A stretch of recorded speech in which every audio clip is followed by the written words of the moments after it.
Hola, ¿qué tal? ¿Cómo les va?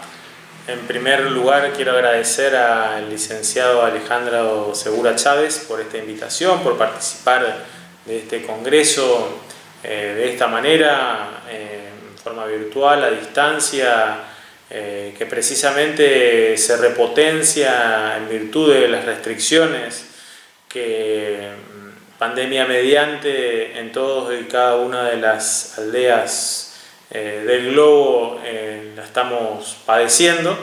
Creo que incluso como desafío ante bueno, la continuidad misma de nuestra especie en algún sentido, y representa también una oportunidad para que podamos pensar, repensar y replantearnos algunos aspectos, sobre todo desde el punto de vista de lo teórico, sobre todo desde el punto de vista de lo humanístico y sobre todo de estas discontinuidades que representan la caída de un sistema de verdad que, de acuerdo a mi punto de vista, implosionó y que al ir desgranándose estamos viendo precisamente en el momento esta lateralidad de las cosas, en tanto y en cuanto afectan incluso lo cotidiano.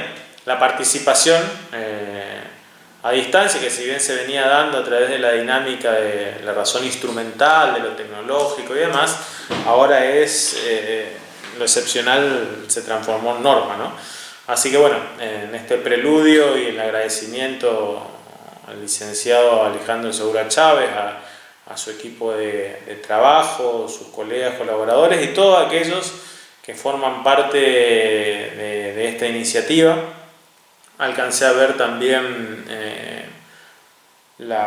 bueno, quiénes serán mis contertulios, y la verdad que algunos los conocía, otros los empecé a conocer y por los datos que he observado e incluso algunas lecturas de algunos de sus artículos, me siento honrado de ser parte de este espacio, de esta propuesta. Encontrarán en mí, Francisco Tomás González Cabañas, precisamente un aliado para, a través del concepto, a través del logos, poder encontrarle el interrogante al signo de pregunta, ¿no? Yo voy a hablar la presentación del Congreso, la di en llamar Intenciones intuitivas e investigación interpretativa de la individualidad. Voy a dar lectura a esto mismo porque me parece que, dado el tiempo que tenemos,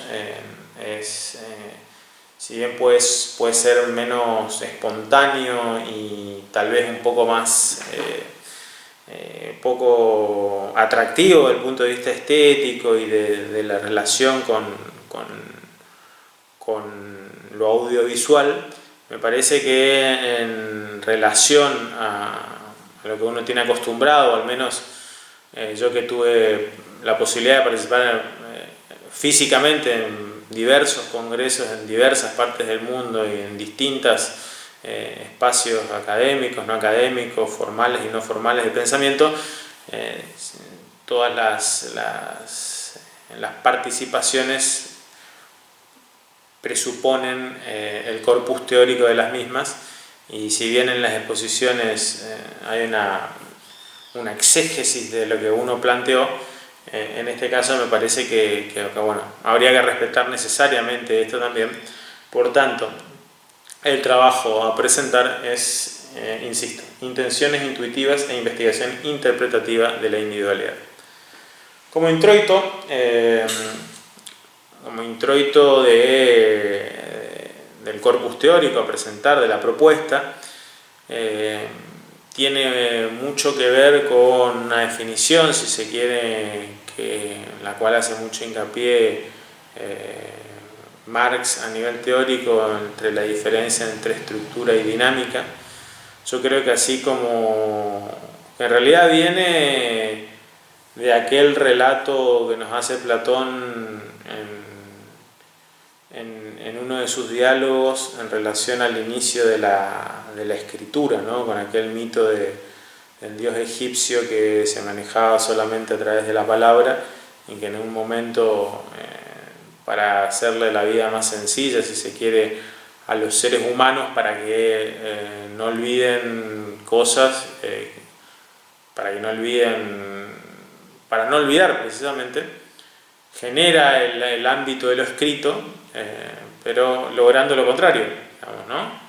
Logrando precisamente que lo escrito represente y signifique aún más olvidos, porque a través de eso es una herramienta por la cual nos permite dejar a través de sintagmas, ¿no? A través de signos, a través de grafías, todo aquello que podemos estar pensando, sintiendo, o incluso en el campo de la intuición, y abrimos en paralelo, si se quiere, en otro campo de acción de lo humano, tal vez sin darnos cuenta, disolviendo lo que vendría después de Platón en Aristóteles, el principio de no contradicción, ¿no? Tanto la palabra entre lo escrito y lo hablado es la ruptura, o mejor dicho, la sin razón de lo que después sería la razón del principio de no contradicción.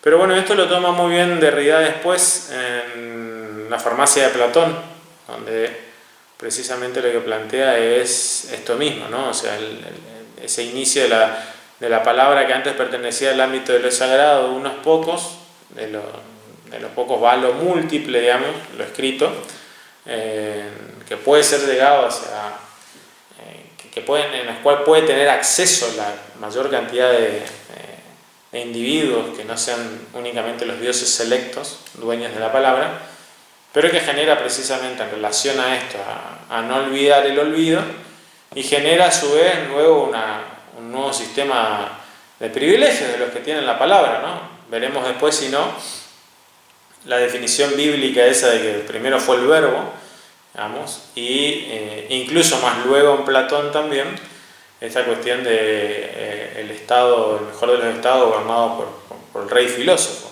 ¿no? En el imperio de la palabra continúa incluso semejándose a su disputa que tendrá, de acuerdo a varios autores, como un elemento mucho más fuerte que la pluma, que la espada.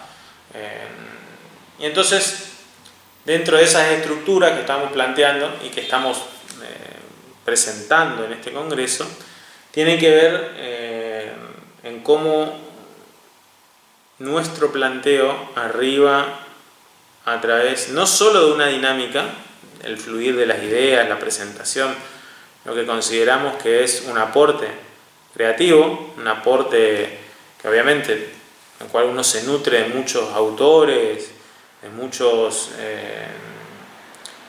congéneres con los cuales comparte ideas, pensamientos y que lo van construyendo a uno en este aquí y ahora, en este Dasein, en este ser ahí en el que estamos, en este arrojo en el existencial en el que nos encontramos, y a partir de esa dinámica,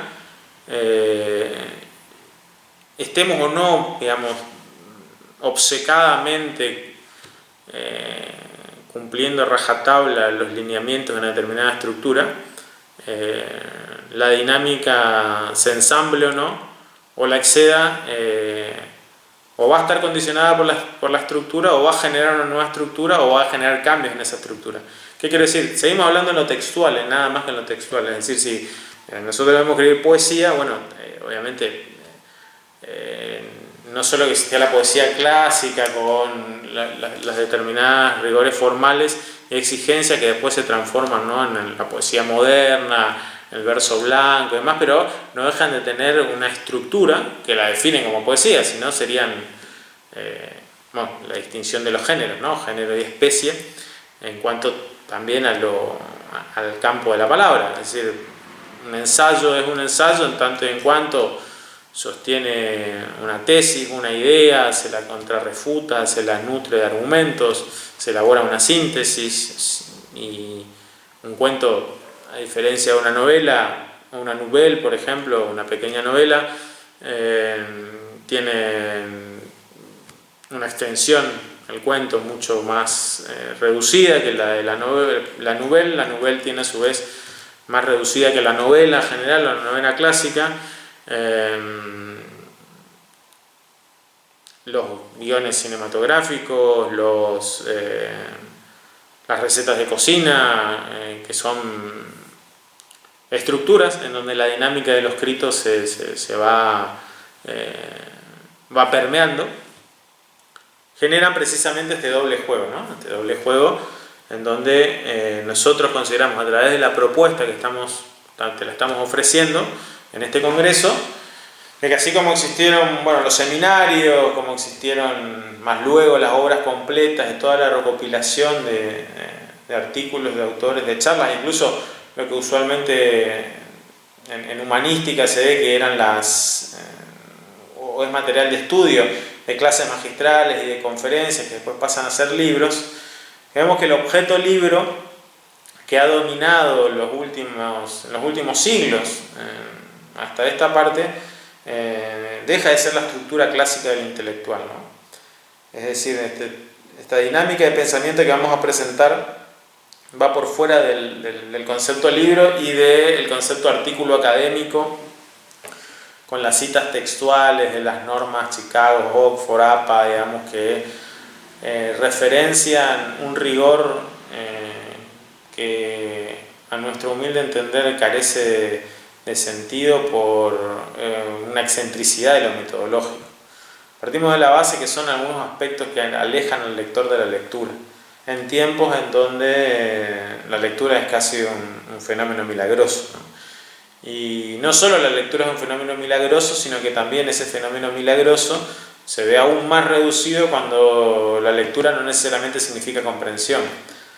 Y que la lectura escasa signifique casi nula comprensión nos lleva a un problema.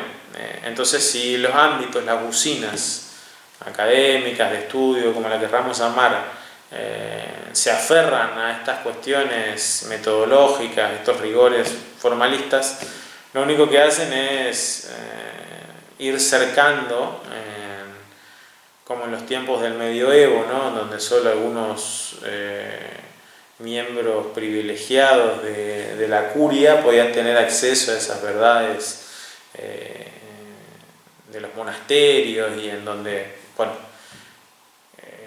sale de ahí el concepto de claustro. Gracias a la imprenta se hace más asequible y alcanzable para mayor cantidad de individuos precisamente esos textos escritos que tampoco eran libros. Después de Gutenberg empiezan a ser libros, y es lo que ahora nosotros consideramos que va a tener un punto final, digamos, ¿no? El fenómeno libro ya como un objeto no solo comercial, sino como la cosificación del pensamiento por parte de las usinas academicistas, o que imponen estos rigores formales para que vos pongas en negrita en Times New Roman 12 la cita, porque si no eso te invalida en una opinión o un pensamiento. Una cuestión, insistimos, que lo único que hace es presurizar aún más, cercenar la posibilidad de que el fenómeno de lo humano aumente su experiencia con la lectura y con la comprensión, y que en definitiva lo que podríamos llamar una democratización de la cultura o democratización del pensamiento pueda ser un fenómeno posible en algún caso, ¿no?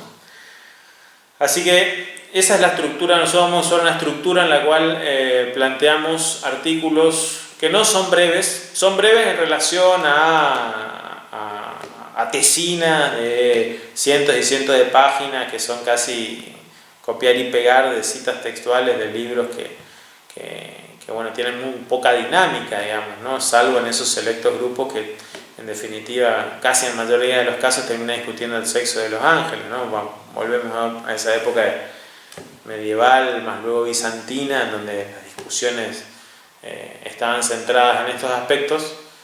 Y recordemos el ámbito, el contexto en el cual nosotros estamos en nuestro aquí y ahora, digamos, ¿no? O sea, millones de seres humanos marginados por la exclusión, por la pobreza, por la imposibilidad de ser dignos, excluidos en esos archipiélagos de excepción que cada vez son más normales.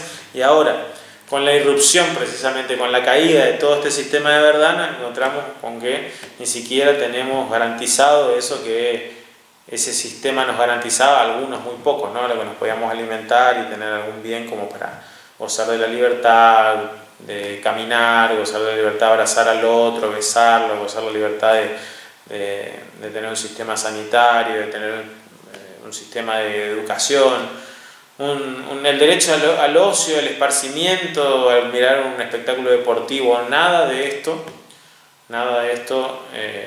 lo tenemos en el momento, y no es un aspecto meramente circunstancial. Insistimos en la caída del sistema de verdad con el cual nos veníamos manejando durante tanto tiempo, porque no es casual que a nivel de ese fármaco precisamente, ¿no?, del que hablaba Derrida en la farmacia de Platón, ¿no?, que es tanto cura como veneno, hoy no tengamos ni cura ni vacuna para un virus que precisamente tampoco lo pudimos ver venir, y que tampoco sabemos muy bien en realidad cómo actúa, cómo termina de actuar, salvo esta reacción casi instintiva de lo humano, porque digamos, ya lo hacían nuestros antecesores hace miles de años atrás, de mantenernos en la cueva, ¿no?, para seguir con Platón, mantenernos dentro de la caverna, ¿no?, en el útero materno, no salir de ese estado amniótico, ¿no?, en donde nos alimentamos en este caso, yo no diría al concepto madre como útero, sino más que nada que, digamos, podríamos estar ante la presencia de el padre norma reglado dentro, ¿no? O sea, es un fenómeno que lo podemos ver después, en el cual vamos a abordarlo, pero que necesariamente implica nuestra conceptualización de lo que está ocurriendo. La conceptualización de lo que está ocurriendo es un aspecto que nos desafía a nosotros mismos desde nuestra posición de lo humano, ¿no? Porque bueno, es en el momento, es en el aquí y en el ahora, estas circunstancias que nos tocan vivir. Decía que la estructura es relativamente breve en relación a una tesina, es un poco más extensa que una nota periodística o que una presentación o un posteo de red social o como una comunicación, como una charla en un bar o algo informal. Está en el medio, porque creemos precisamente que queremos rescatar, que es necesario en este momento esa intermitencia, ¿no?, que no sea tan intensa, que no sea tan rigurosa, pero que tampoco sea algo como insisto, como algo que ahora tampoco podemos hacerlo, ¿no?, que es ir a una terraza o ir a un lugar afuera y compartir con los demás un pensamiento en voz alta. No, esto es un elemento razonado, intuitivo, trabajado de investigación, pero que en la dinámica intenta acercarse sin tantas presurizaciones formales a quien lo está escuchando, a quien lo puede estar leyendo. Así que creemos que obviamente esta serie de relatos, de artículos, de posiciones, de perspectivas, de como lo quieras llamar, porque tampoco la estructura tiene que ver mucho con la semántica de las cosas, ¿no? Pero interpela a quien lo está leyendo, a quien lo está escuchando, y a su vez tiene en sí misma un hilo de Ariadna que lo vincula, que vincula a esta salida al laberinto, esta salida al desafío que tenemos para nosotros mismos, y que significa y representa el hecho de vivir en los tiempos actuales. Vamos a abordar entonces la primera de las posiciones a trabajar, que la dimos en llamar la función desconocida. Entonces la función desconocida es lo siguiente: es constitutivo en el ser humano una funcionalidad absolutamente desconocida a la que estamos determinados a brindarle una respuesta determinada, acabada y específica.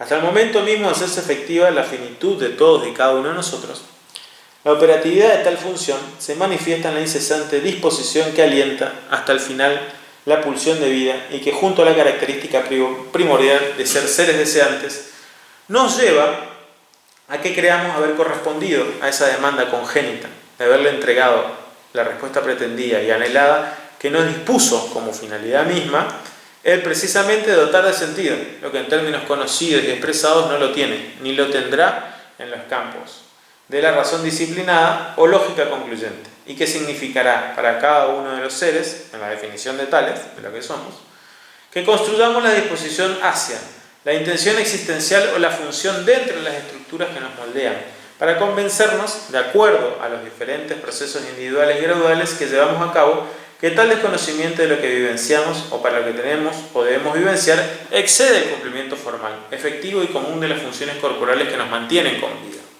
Caen los ejemplos como para que nos ubiquemos referencialmente de qué es lo que estamos hablando.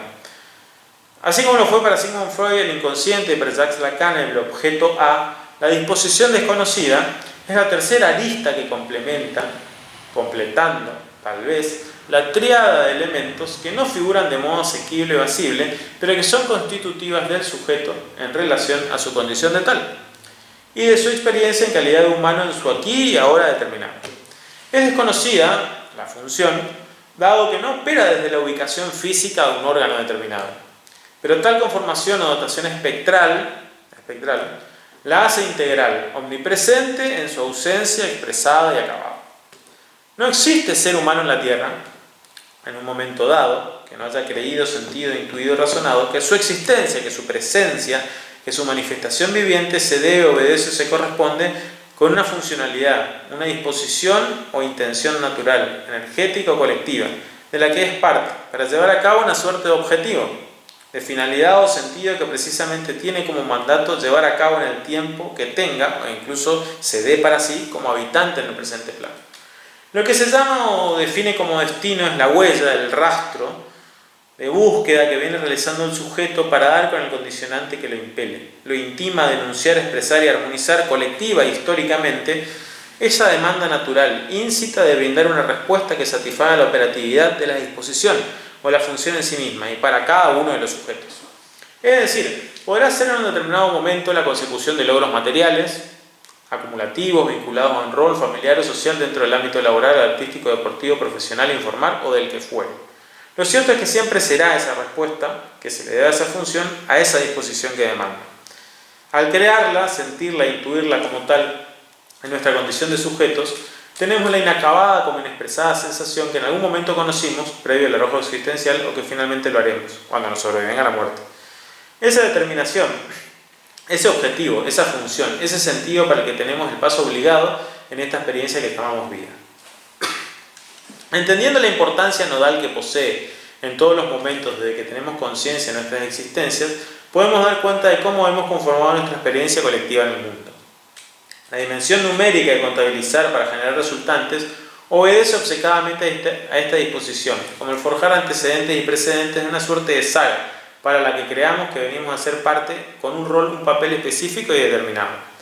Todos y cada uno de los conceptos que nos hemos construido a fuerza de nuestras experiencias tienen como punto de encuentro, junto a las otras características fundantes de nuestra condición de sujetos, el saciar, el responder, el otorgar, el brindar, el dar, el ofrecer una respuesta a esta función.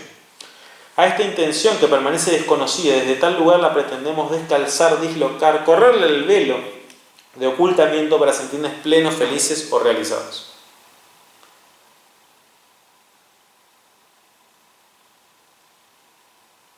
Dada esta peculiaridad que comparte con los aspectos fundantes de lo humano, nunca puede ser absoluta ni definida, encontrada y por ende cerrada o anatematizada.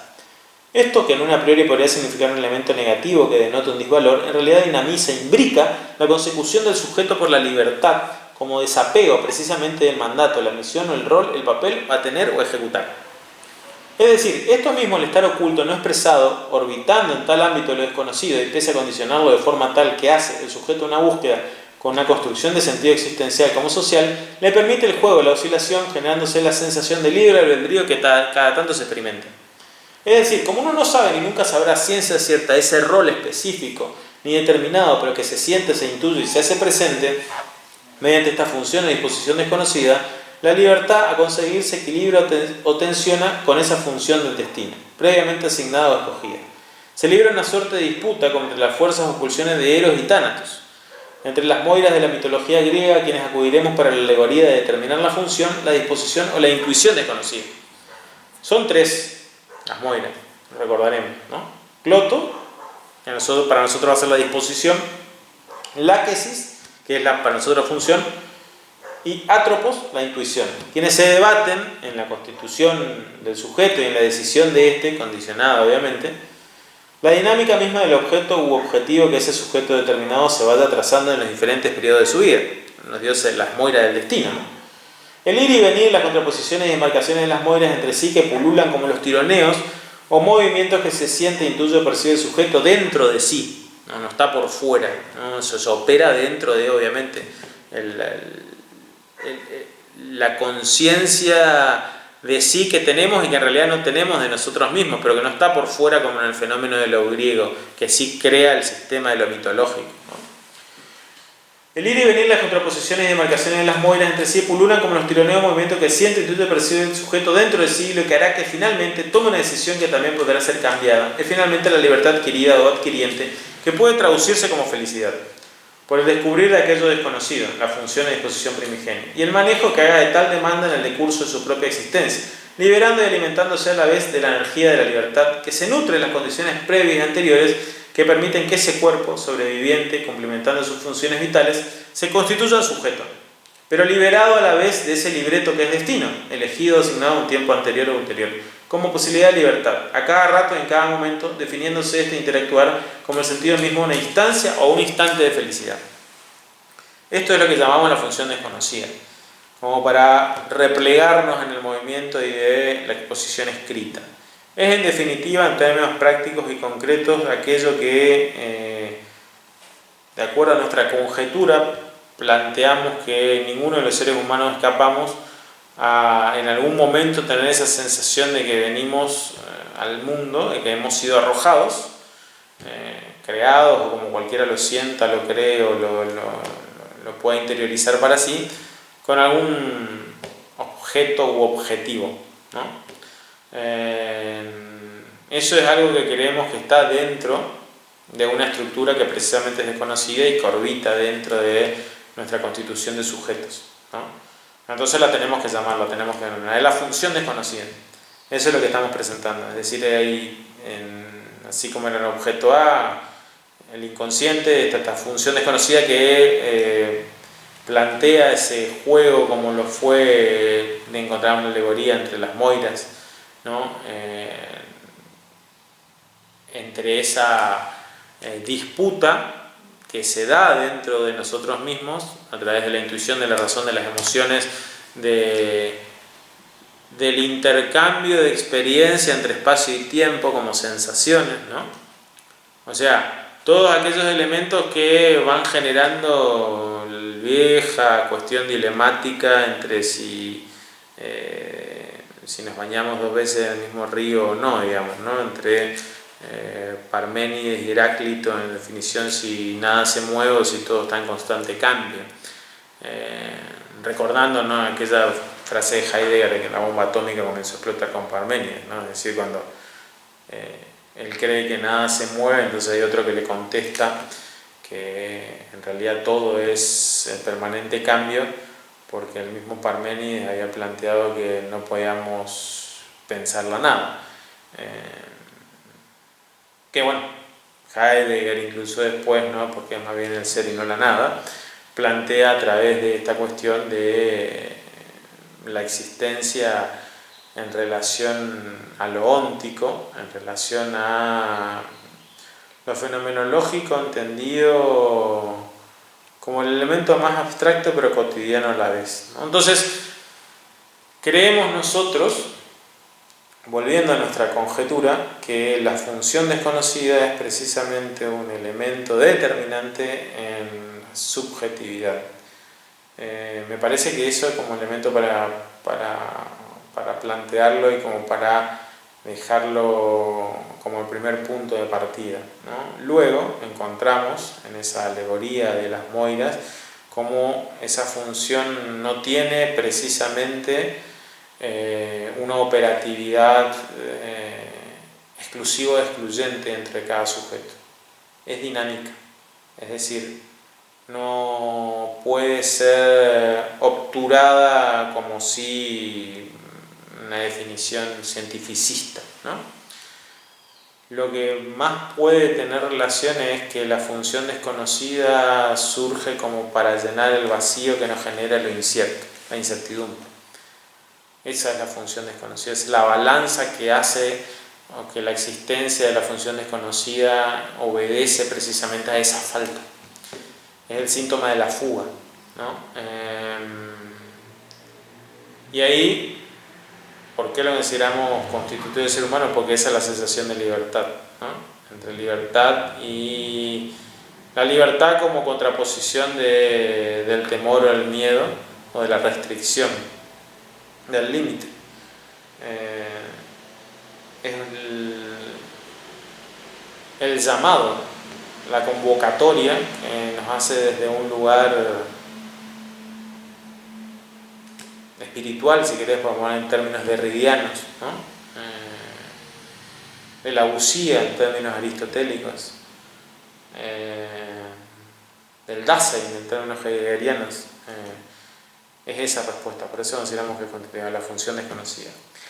Bueno, finalmente, porque creo que ahora estamos, no me gustaría pasarme mucho del tiempo, no lo estoy cronometrando, pero sé que llevamos varios minutos, pero insisto con esto de la dinámica que determina la estructura, ¿no? O sea, creo que sería importante plantear un segundo espacio, que nosotros lo hemos llamado escansión obligatoria, como para que se entienda este periodo de investigaciones y esta presentación, que yo ya estoy satisfecho de haberla dejado en claro de la función desconocida, ¿no? Pero vamos a leerle la lectura de escansión obligatoria, que creo que puede clarificar un poco más para, finalmente determinar la presentación en este congreso. La escansión obligatoria. El término no es usual, escansión, pero refiere, de acuerdo a quien lo puso, a rolar, con un significado más amplio, a una puntuación afortunada, Lacan, ¿no? Los puntos permiten respirar al texto. Las restricciones impensadas a nuestras libertades más básicas tienen por objeto que se nos garantice la posibilidad de seguir respirando, ¿no? Estábamos hablando en el contexto en el cual nos encontramos, es poner un punto A. No sabemos qué palabras vendrán después de este punto y aparte, largo, inesperado. Cuando hay un punto, estamos en el momento del punto, ¿no? Puede ser un punto final también. No sabemos quiénes tendrán mayor responsabilidad en escribirla. Luego, si hay un punto final que significa otro libro, otro capítulo, otro renglón, otro párrafo. No sabemos si tendremos posibilidad de seguir contando con las palabras. No sabemos. En algún momento, en algún punto equívoco como fatídico, hemos asociado a no saber con no respirar. El quiebre, la ruptura, el disloque de esta conjunción, como de toda, es lo que nos genera tanto zozobra y pavor. La escansión es un fenómeno que surge de lo textual. No podemos escandir un asiento contable. En lo numérico, los puntos pierden el sentido mismo de su esencia. En verdad, para ciertos contextos, el punto en relación a los números es señal de multiplicación. Réplicas automáticas y automatizadas, por ende viralizadas. No se puede poner punto a la ganancia ilimitada en términos de expresión contable, ¿no? O tal vez sí, pero no hemos intentado o no lo hemos querido. En otro punto equívoco como fatídico, asociamos imposibilidad de cambio o modificación en el campo o en el plano de lo numérico. Las palabras pueden variar en su significante y significado, más el 2 siempre seguirá siendo la suma de 1 más 1 y la resta de 6 menos 4, por más que impliquen otras posibilidades también, ¿no? Pero eso sí. La espiritualidad apofántica de nuestro logos, esto que determina que una cosa sea correcta o no correcta, de acuerdo precisamente a que esa tradición apofántica de que sujeto y predicado resuelva qué, ¿no? El valor de las cosas asignados a través de esos significantes. El sistema mismo de comunicación nos habla de las carencias a las que nos sometemos al afirmar que una cosa es tal, para el momento mismo dejan de ser tantas cosas. Es decir, en el momento que yo estoy haciendo esto, dejo de hacer muchas cosas que podría haber estado haciendo, digamos, ¿no? O sea, el valor de estar haciendo no significa solamente en el hacer, sino en todo lo otro que me hice ocupando mi tiempo en hacer esto. O vos escuchándolo, obviamente. En principio no contradicción auspiciada y generando la aceleración ya desatada con el poema de Parménides, ¿no? Era que un poco hablábamos antes. En ese después, que nos hará entender lo que no comprendemos y no aceptamos asumir, es que no sabemos, se juega el destino su azar, ya sin afirmar ni preguntar, teniendo el humano como testigo, como clave y como autor de una obra que la cree suya como para volver a realizar una canción, y punto. Puntuar nuevamente para que el relato, respiro mediante, resignifique el conjunto de signos y los pueda fundir efectivamente con su contraparte numérica o continúe en su reiterado intento por. Cuando el uno deja de ser tal, la multiplicidad no será necesaria para explicar eso otro, que en el afán terminamos transformando la amorosa búsqueda de la verdad en la locada carrera en la que estamos insertos, y en la que terminaremos diluyéndonos para evitar nuestra condición incierta e indeterminada. El párrafo finalizó. Tal vez este sea también de un capítulo de la narración. Puede que simplemente un descanso, como tantos más. Tenemos, eso sí, la posibilidad de que más luego nos expliquemos más acabadamente con signos numéricos o lingüísticos o de los que fuesen para una humanidad más entendida o como la queramos reclamar. Necesitábamos dejar de respirar o tener más cierta la posibilidad tal para saber que el otro, en cuanto a lo que me complementa, puede ser el peligro que me extermine, ¿no? Si me tose, si se está al lado, si no respeta la distancia social, como en estos casos, en la contradicción tajante que sin su existencia, como reflejo o espejo, ya nada tiene sentido. Si quiero respirar, si no lo puedo escuchar, hacer lo mismo que para uno, en su desafío múltiple, puede ser tan cotidiano como natural. Punto. Punto. Bueno, insisto con el agradecimiento, espero que te dé resultado interesante, atractivo. Obviamente que voy a dar a Alejandro y a los organizadores del Congreso el material por escrito, creo que ya lo tienen, digamos, y todas las otras, todos los otros trabajos que complementan esto mismo, porque son una serie de 15 artículos. Hemos dado la perspectiva de dos, de esta magnitud y esta referencia, de esta estructura, digamos, ¿no? Respetamos más la dinámica de la estructura, pero esa dinámica genera estructura. Y a partir de esto, la función desconocida como presentación, como conjetura, como tesitura de un elemento constitutivo de lo humano.